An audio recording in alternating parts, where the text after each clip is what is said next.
Hello, magandang gabi po, no? At tayong pag-usapan natin ngayon na ihatid ko sa inyo, parang breaking news lang ito, no? Ito si Sara Duterte po ay nagsalita doon sa anniversary ng Kingdom of Jesus Christ ni Kibuloy. So nandun siya, ano ba kaya? Bakit siya pumunta ron? Okay, pinaliwanag niya sa kanyang talumpati na supposedly dapat ay ah, iyon ay event ng tinatawag na relihiyon. Pero nangyari dito, naging event din ito ng politika. At si Sara ay, sa tingin ko lang naman, ay kailangan niya pumunta roon. Siyempre, kailangan niya ng tinatawag na political survival. Sa ngayon kasi, siyempre, magkaaway na sila ni Bumbong. So, ang kanyang gagawin nito ngayon, i-exploit niya, palakasin niya ang kanyang base at ang isa sa mga base na tinutukoy niya, yung mga nagsusuporta sa kanya ng mga kuha ni Kibuloy. So ito po sa kayan, ihatid ko sa inyo kung ang kanyang talumpati. Nasa inyo yan pagsasabi ko kung ano man ang inyong opinion, pero kung ako tanongin nyo, ang opinion ko rito ay parang hindi naaangkop kasi ang akusasyon kay Kibuloy ay siya ay may kasong rape na nagtunghayan naman ng publiko kung ano yung laman ng kaso laban sa kanya. Ako, kumbinsido po ako na yung babae na nagreklamo laban sa kanya ay nagsasabi ng totoo na ni-rape ni Kibuloy. So, sa gitna ng ganun mga akusasyon at sa katotohanan na si Kibuloy ay hari ng kanyang kongregasyon, ano ba, pwede ba bang mapaghalo ang krimen na rape kaysa sa relihiyon at ihalo mo pa sa politika? So ito papakinggan natin. Kasi kung ako naman tanongin mo, kung ako kay Sara, hindi ako lilitaw roon. Bakit ko ako maglilitaw doon? Ang problema ko, pag lumitaw ako doon, para akong nalang sinusuportahan yung paggagahasa ay tama. Parang ganun. So pakinggan natin si Sara Duterte sa kanyang ginagawa. So in fairness to her, pakinggan natin. Ganun lang tayo kasimple, hindi naman tayo tipo na klase na mga tao na masyadong malupit, no? Na sa katotohanan na ito. Paglingkod sa ating minamahal na Pilipinas. Maraming salamat po.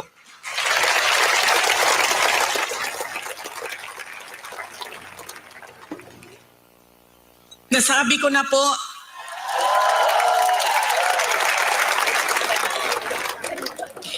unahin ko po muna ang mga naririnig ko at narinig ko rin na nasabi ng miyembro ng Kingdom of Jesus Christ na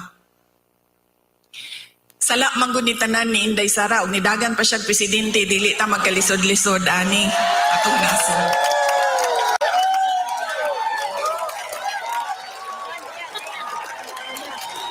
In another forum, I will thoroughly explain myself kung bakit ganon ang nangyari at ganon ang desisyon ko.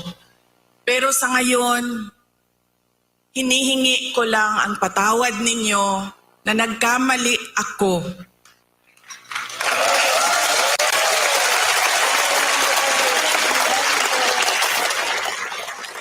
Nagkamali ako sa paghingi ng tulong at suporta niyo para kay Pangulong Bongbong Marcos.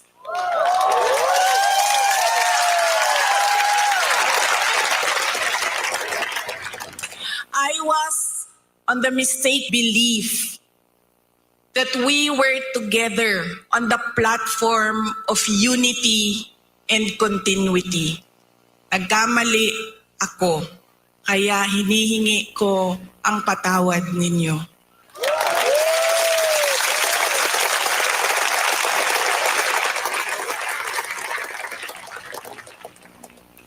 You know, this has been going on for 9 days, ang assault sa inyong Kingdom Nation.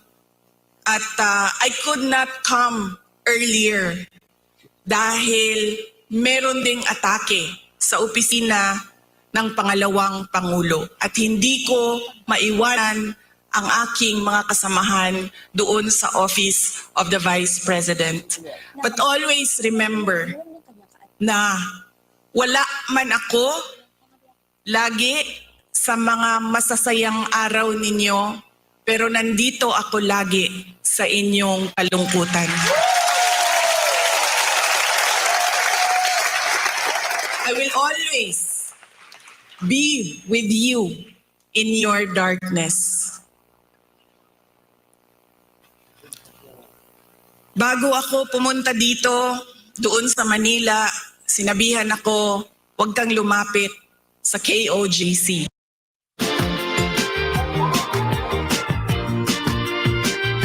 I do it. I'd do it. Dahil talo ka dyan. Kalaban mo administrasyon, kalaban mo dayuhan na superpower. Sabi ko, sa taong nagsabi sa akin noon, walang contest. Hindi ako matatalo. Walang kompetisyon. Bakit ako matatalo? They may be a minority.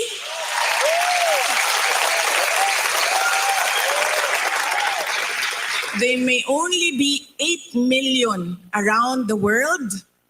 Sabihin na natin na 6 million lang doon ang Pilipino, pero Pilipino pa rin sila.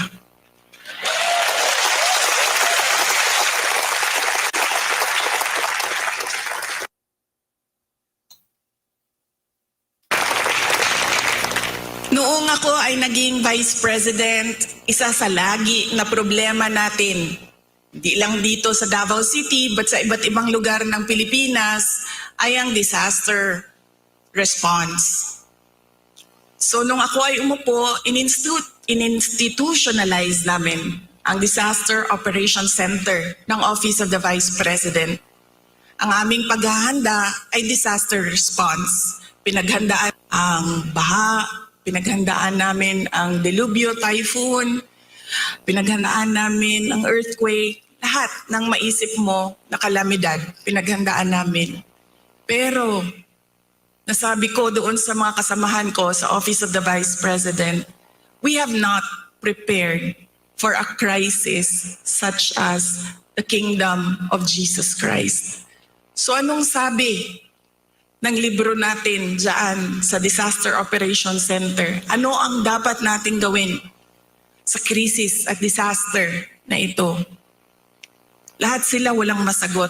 Kahit ako matagal, ako nag-isip kung ano ba ang response namin. Because this is a crisis. It is a disaster. And ano dapat ang tugon ng Office of the Vice President? At isa lang ang naisip ko. Sabi ko, as Vice President and as a Dabawenyo, I will be there to comfort them.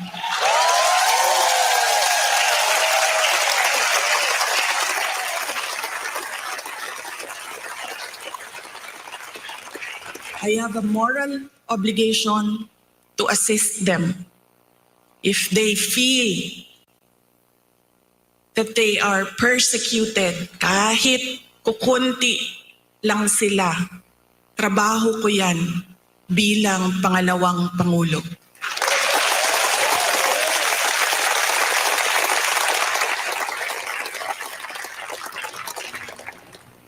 Doon din sa amin, sa Office of the Vice President, sabi nung isang kasamahan namin, doon sa USEC namin, sabi niya, USEC, ano bang... So, yan ang mga sinabi niya, no? Ang very obvious na mamuliti kasi si Sara. At matanda natin nung kasagsagan ng bagyo, umalis nga siya papunta ng Germany. Pero dito, walang bagyo. Kumbaga, ang crisis lang dyan, crisis of emotions. At nandun siya. So obviously, yan po ang priorities ni Sara. Ang priorities niya as mas nandun kay Kibuloy, na kahit alam niya na kinasuhan ito siya ng rape. At bilang abogada, siya ay alam niya naman dapat kung ano ang sukatan, ano ang iyong pagtingin sa akusasyon, kung may katotohanan ba o Tapos, ang alam naman niya bilang abogada, magtatanong siya, binigyan ba ng pagkakataon si Kibuloy na sumagot sa mga akusasyon sa kanya? Kasi kung hindi nabigyan ng pagkakataon si Kibuloy sumagot, yan, may katwiran siya na ipaglaban ang kanyang kaibigan, kahit sino pa man yan, na dahil walang due process ay pwede niyang ipaglaban. So hindi natin pinag-uusapan yan, pinagsasabi kung talaga ba dapat ay mayroong tinatawag na katwiran ba si Kibuloy? Hindi po. Sa ganito, wala ko nakitang may katwiran si Kibuloy. Pangalawa, una, sabi ko, naniniwala ako sa testimonya nung babae na umaako sa Kibuloy na ni-rape siya ni Kibuloy habang siya ay 17 years old pa lamang. Ang pangalan niya ay si Blenda Sanchez Portugal. Pangalawa, klaro naman po na binigyan ng pagkakataon o due process si Kibuloy na sumagot sa mga akusasyon laban sa kanya. So wala ako nakitang dahilan para dapat suportahan ni Sara si Kibuloy maliban na lamang sa pamumulitika. Nakita niya kasi marami ding mga miyembro itong KOGC. So kaya sa kanya is she is willing to forgo and to thrust away the demands of justice in favor of politics. So ganun po. Anyway, hindi naman siya nag-iisa. Lahat naman ng politiko sa Pilipinas ay ganun naman.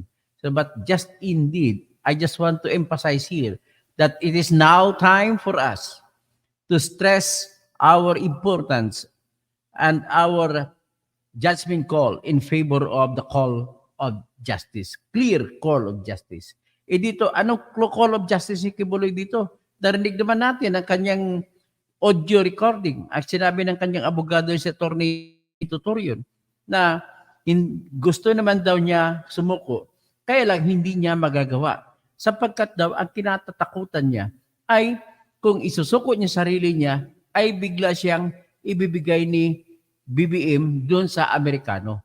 Dahil may kaso siya sa kasalukuyan doon sa California District Court. Kung saan siya ay lilitisin din sa trafficking at sa mga panggagahasa rin. Mas matindi pa nga ang kaso ni Kibuloy nandun sa California. Bakit hindi lang po iisang babae ang kaso niya doon? Marami po ang kanyang mga minor de edad na ginahasa roon. Yun ang kaso niya doon.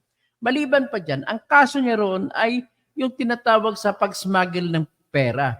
Mahigit 10,000 pera kasi bawal pag mahigit 10,000 dolyares na dadalhin mo sa Pilipinas na hindi ka humihingi ng permiso sa American government. Dapat humingi ka ng permiso. At patunayan mo pa na yung perang bibitbitin mo ay hindi nanggaling sa masama. So, yun po ang nag-isa kasama sa kaso laban kay Kibuloy. So, in this case, ano ba kaya? Kung ikaw si Sara Duterte, anong gagawin mo? Given that situation, Vice President ka, anong gagawin mo? Ngayon, sabihin na natin nag-away kayo ng presidente na kasama mo. Anong gagawin mo? Is that correct? Is that right? Well, it's her choice. And her choice may be known kung pagdating ng araw, pag magdating magka-eleksyon, kung tama bang choice niya o hindi. So, of course, titignan lang natin sa aspeto na ang buong Pilipino dati na butante niya at saka butante ni BBM ay iisa. So, sa ngayon, hati na sila. So, dahil hati na sila, with more reason na ngayon na tayo na dapat kumukontra laban sa katiwalian, laban sa pag-abuso sa kapangyarihan, ay dapat lalong nag-iisa. Sa tingin ko naman ay kung buo pa ngayon ang lahat ng kakamping ay kayang-kaya silang sisipain dalawa. Okay? Ganoon na lamang muna po at ako'y nagtatawag na lang at mag-shoutout sa inyo. Socorro Makahiya, baka po kasama sa pera gold bars. Ay, hindi ako niwala gold bars diyan. Binanggit niya lang magiging kanya ang gold ng Amerika. Lito de Torres, palusot lang ni Kibuloy yan pero ang totoo mas takot siya sa Amerika dahil di niya na susuhulan ng husgado doon. Yun nga, tama ka. Itian lito ang pagkakaiba ng Pilipinas at saka Amerika. Yung hindi nasusuhulan yung mga husgado doon. Irene Subong, good evening po. God bless po. Juancho Guma Felix, pang senador na paliwanag. Jiger Yarte, Nene Valmoria, good evening. Nene, kumusta ka na dyan sa Bye-bye ng pinamgo. Mars Lopez, kahit ikampanya mo si BBM at ikaw di man kayo ang totoong nanalo, pinanalo kayo ng mga nakaupo sa Comelec at Di Garcia. Yung tama ka naman si Mars Lopez. Si Smartmatic na papanalo sa kanila. Frederick, good evening, Idol Toto, Kausing. Snappy salute, the best senator, 25, good health po. Salamat po. Tapos si Herman Aguirre, nasa 30,000 lang lahat ng botante ng KOJC, di nga makapanalo kahit isang seat sa Davao City Councilors. JR Santiago, Dio Carresa, Angel na Toto, nanalo nga ba sila ni Bongbong, Bubong Mac, kanap na lang siya sa ibang kausap, hanap na sa ibang kausap siya, sila na kung anong bubulahan. Anyway, kung ako naniniwala pa rin ako na hindi po sila dalawa nanalo. Nanalo sila sa Smartmatic, gano'n lang po. Kung ako tanongin mo ang nanalo, si Leni Robredo po, totoong nanalo. Socorro Makahiya, kitang-kita po, walang saysay. Socorro Makahiya, imagine, sinasabi niya, disaster, pero wala siya noong kasagsagan ng bagyong Katrina. Simple lang sana, hindi muna siya umalis at makidamay, pero pinili niya manood ng concert ni Taylor Swift. Yan ang dahilan talaga, si Taylor Swift. Sabrina Lim, babalikan na lang kita, Dr. Kausing, andyan na si Sarah. Ayun, wala na si Sarah, umalis na. Russell Sita, ganda gabi, Idol Senator, Triple R, 89, all family relatives dito sa Bulacan, support Sara Duterte. Ganun ba? Kahit INC kami, susuportahan namin yan. Wala tayong magagawa. Karapatan nyo naman yan pumili. Pero problema, kahit ang karapatan ninyo, talagang mali. Sa inyo na rin yan. Sonny Aguilar, good PM Sir Toto. Jess Pontellas, kaya pala nung may bagyo, umalis kayon ang pinaghandaan mo na manood ng concert ni Taylor Swift sa Germany. Robert Curab, watching Dr. Toto Kausing, no? Beryl Trampe, yung Beryl, bumalik ka na. Wala na si Sara. Handa, D.A. Waitor, Son President yan. Antonio Grino, Rosana Viñas, wala pulos na Senator Toto Kausing. Sige, okay lang naman kung wala pulos, ibig sabihin salitang Ilonggo na wala daw kung kwenta. Sa tingin mo naman ay kung walang kwenta, nasa iyo po yan. Pero masasabi ko lang is, your judgment is wrong. Okay? Mikoy, hoy, makinig ka kalbo, kain ka na lang dyan. Makinig ka. Si Mikoy talaga, maka Duterte talaga to. Imornibal, naimbag arabim, doktor na ngayon. Okay, may naimbag arabim sa mga kapsat ko. Abitrampelo niya, sana po na iniiri yan, di na iniiri. Hindi, magbigay tayo ng, magiging patas tayo sa kanila. Tapos i-iri natin at ating i-criticize. Ganun lamang.